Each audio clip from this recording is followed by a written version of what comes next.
Jemaat Tuhan yang dikasihi Yesus Kristus, Shalom dan selamat pagi. Bergembiralah karena Allah. Dalam Alkitab ada dua nyanyian utama yang kalau kita baca secara saksama kita akan temukan dua nyanyian itu.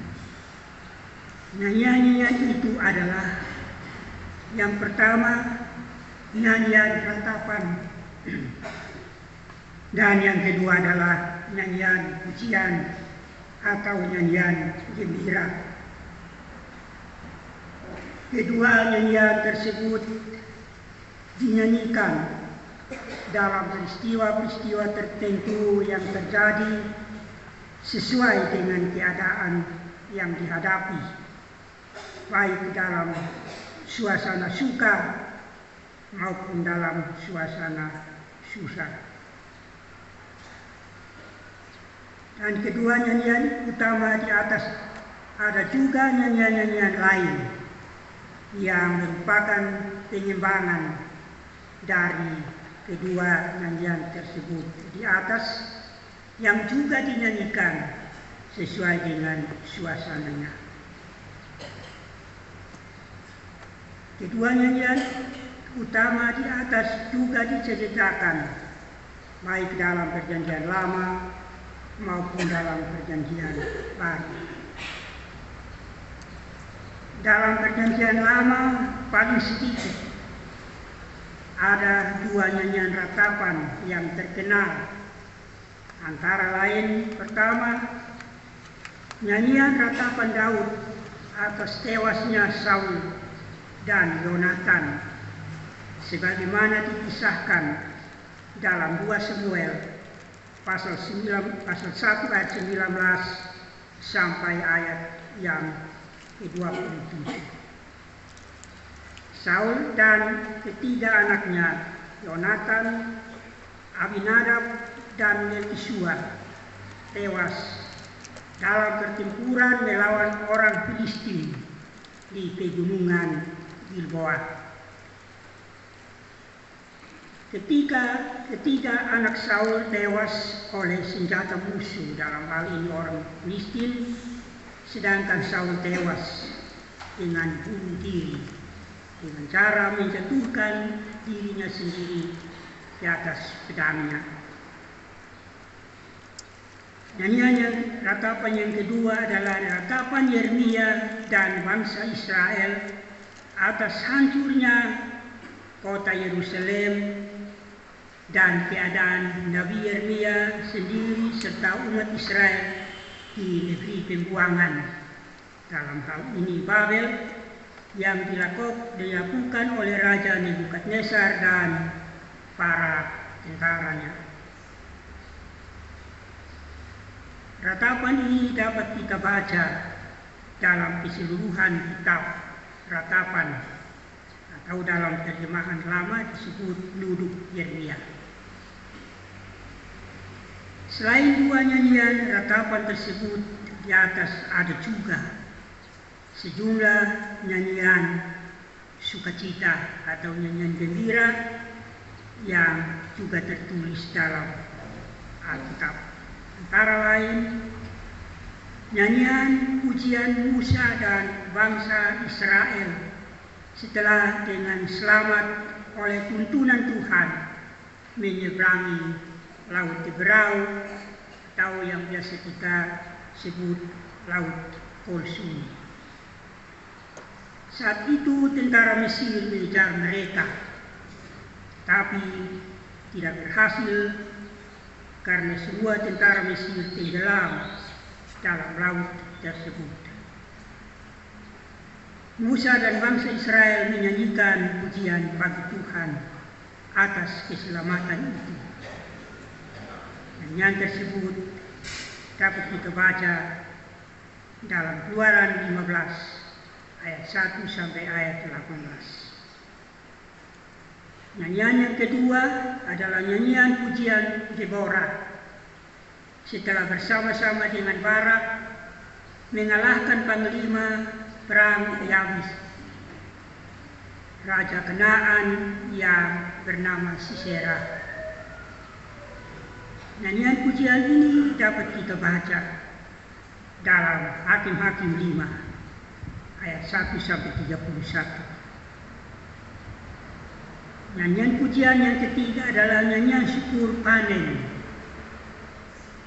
yang dinyanyikan Daud atas berkat Allah yang melimpah, sebagaimana kita baca dalam Mazmur 65 ayat 10 sampai ayat 14. Kebetulan hari ini kita juga syukur panen, jadi kita dengarkan juga pujian Daud atas berkat Tuhan yang melimpah itu. Di samping itu ada nyanyian pujian lain yang seperti nyanyian pujian Musa menjelang akhir hidupnya. Nyanyian ini berisi tentang seluk-beluk bangsa Israel terhadap Tuhan. Keluaran 32 ayat 1 sampai 43. Dan nyanyian syukur Daud yang dibebaskan oleh Tuhan dari cengkraman musuh-musuhnya dan dari tangan Raja Saul.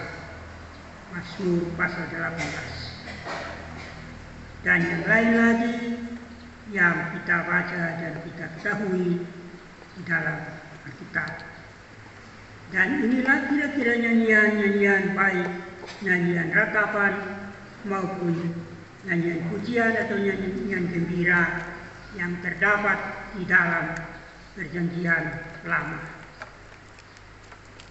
Dalam Perjanjian Baru tidak ada nyanyian ratapan, hanya ratap biasa, tetapi tidak dalam bentuk nyanyian, hanya ratap atau menangis seperti biasa.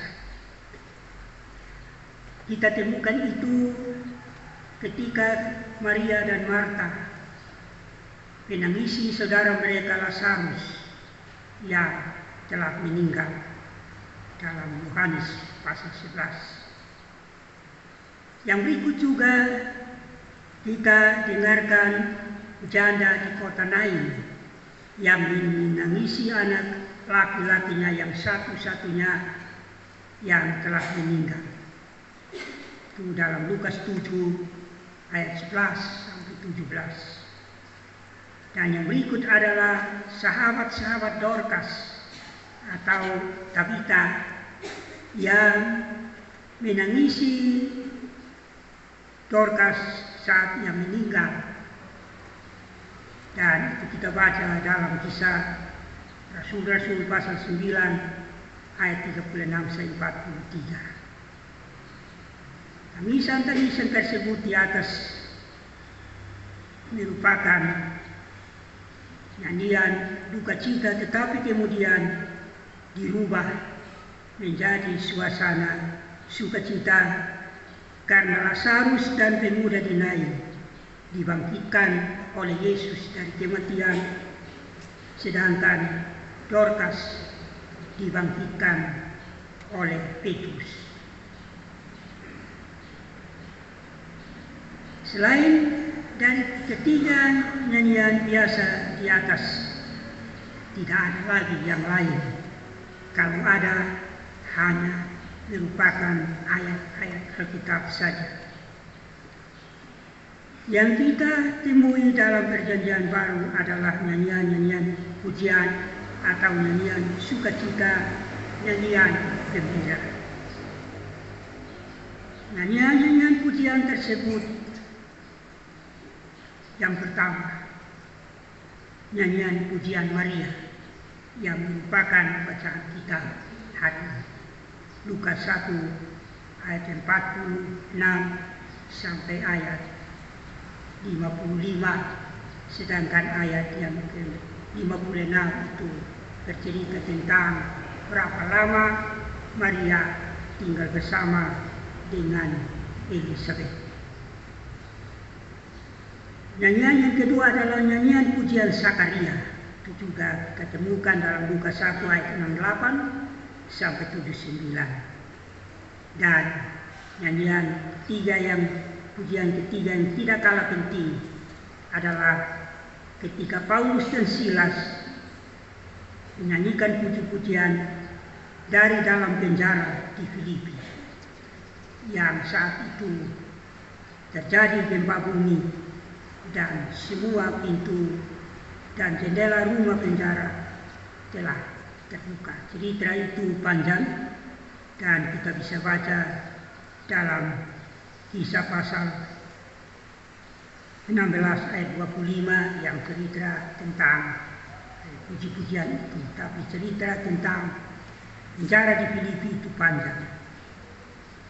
Yang keempat adalah nyanyian kemenangan orang-orang yang diselamatkan Tuhan dari kuasa maut. Itu dalam Wahyu 12 ayat 10 sampai ayat 12 kita temukan itu. Nah, Bapak Ibu saudara-saudara sekalian yang dikasihi Tuhan, dalam ibadah Minggu Advent ketiga sekaligus syukur panen pagi ini, kita akan merenungkan salah satu dari keempat nyanyian pujian di atas.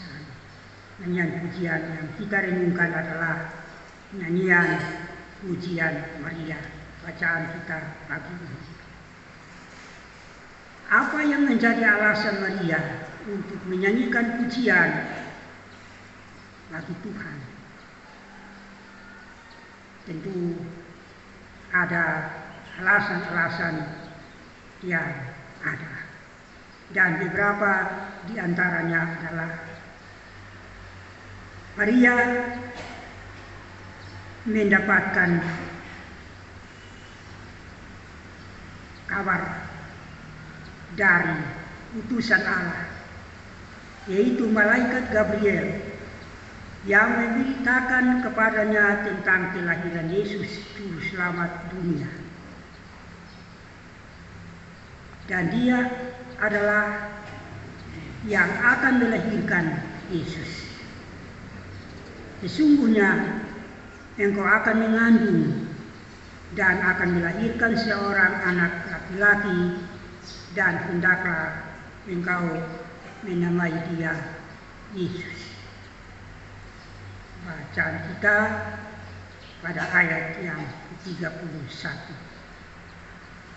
Ia juga bergembira karena dari begitu banyak gadis yang ada di Nazaret, dialah yang dipilih Allah untuk turut berperan dalam kaitannya dengan pengutusan Yesus ke dalam dunia sebagai juru selamat bagi manusia, termasuk Maria sendiri. Jadi pasti banyak sekali perempuan di Nazaret, tapi mengapa Allah pilih dia? Tentu Allah punya penilaian tersendiri terhadap Maria, sehingga ia dipilih untuk menjadi jembatan dalam kelahiran Yesus Kristus di dunia ini. Ia juga bergembira karena Allah melibatkan dia dalam karya agung bagi keselamatan dunia dan manusia.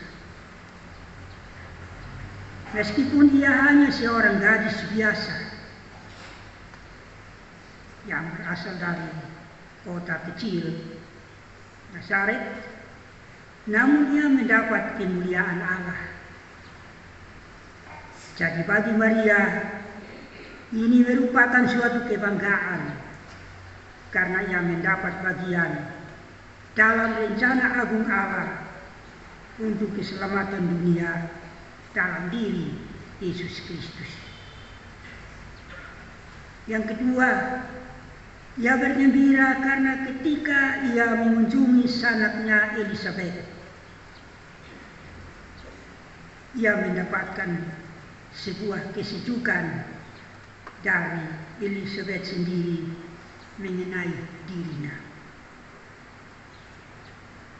Kesejukan Elizabeth itu merupakan sebuah berkat bagi Maria karena ia akan melahirkan Yesus. Pada Maria, Elizabeth berkata, "Diberkatilah engkau di antara semua perempuan, dan diberkatilah buah rahim." Lukas 1 ayat 42. Ini yang dijadikan sebagai doa saudara-saudara kita yang ada di Katolik. Setiap kali mereka berdoa, mereka tidak lupa ucapan ini. Elizabeth mengungkapkan perkataan ini karena ketika Maria masuk ke rumahnya dan memberi salam kepadanya dan suaminya Zakaria, anak yang dikandung Elizabeth melonjak dalam rahimnya. Begitu salam disampaikan, Yohanes Pembaptis bergerak dalam rahim Elizabeth. Kata Elizabeth, "Siapakah aku ini sampai ibu Tuhanku datang mengunjungi aku?" Lukas 1 ayat 43. Segala perkataan baik dari malaikat Gabriel maupun dari Elizabeth sangat membahagiakan Maria, karena semuanya berisi berita kesukaan besar bagi dunia. Yang ketiga adalah Maria merasa berbahagia karena anak yang akan dilahirkan akan disebut yang maha tinggi, dan di dalam dirinya akan terjadi keadilan. Namun dalam Yesus segala bangsa akan takluk di bawah kakinya.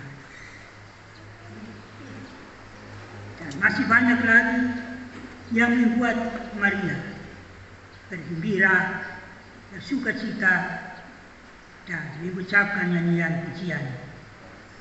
Tetapi paling sedikit beberapa hal yang kita sebutkan di atas inilah yang menjadi dasar dan alasan mengapa Maria bergembira dan menyanyikan pujian ini. Bapak Ibu saudara-saudari yang dikasihi Tuhan, kita pun tentu bersukacita dan bergembira, dan kita juga tentu menyanyikan pujian kepada Tuhan karena banyak hal yang kita temui dalam hidup ini. Masa raya Advent merupakan masa penantian kehadiran wujud dari nyanyian pujian Maria, yaitu kelahiran Yesus Kristus Juru Selamat dunia, sekaligus penantian akan datangnya Tuhan Yesus yang kedua kalinya. Hari ini kita berada di Minggu Advent yang ketiga. Satu Minggu Advent lagi kita akan merayakan Natal. Di Advent yang ketiga ini, sebagai orang percaya, kita diingatkan tentang sukacita dan kegembiraan bahwa melalui karya Allah yang agung, dunia diselamatkan, dan keselamatan itu nyata dalam diri Yesus Kristus. Karya Allah yang agung itu membuat kita bernyanyi bersukaria. Kita bernyanyi, bergembira dan bersukaria karena karya Allah agung itu mengantar kita untuk menikmati keselamatan yang sempurna secara cuma-cuma dalam diri Yesus, yang sebentar lagi kita akan bersyukur atas kelahirannya. Kita juga bersyukur dan bernyanyi serta bergembira karena hidup kita seutuhnya Tuhan lengkapi dengan berkat-berkat-Nya yang menjadi kebutuhan kita sehari-hari, baik sandang maupun pangan. Dan hari ini kita ada dalam sukacita itu, kita bersyukur karena dalam tahun 2022 ini berkat Tuhan sangat banyak dan membuat kita bersukacita dan mempertahankan hidup ini sebagai milik Tuhan dengan mengelola segala berkat Tuhan untuk maksud yang mulia itu. Hidup kita senantiasa dilimpahi dengan berkat-berkat Allah. Melalui pekerjaan kita masing-masing, Allah memberkati kita. Ia tahu bahwa kita lelah dalam mengerjakan segala pekerjaan kita. Dan Ia tahu bahwa kita membutuhkan segala sesuatu dalam hidup ini. Karena itu, seperti kata Paulus, jerih payah tiap-tiap orang tidak akan sia-sia. Karena itu, marilah bersama-sama kita bersyukur, menyanyi memuji Tuhan seperti yang telah dilakukan oleh orang-orang pendahulu kita. Marilah bersama-sama dengan Musa, Deborah, Daud, dan Maria kita menyanyi, bersyukur, dan bergembira. Karena Allah telah membebaskan kita dalam diri Yesus Kristus melalui karya agungnya. Bergembiralah karena Allah Tuhan kita telah menyelamatkan kita. Selamat beraktivitas, Tuhan memberkati dan menyertai kita sekalian. Amin.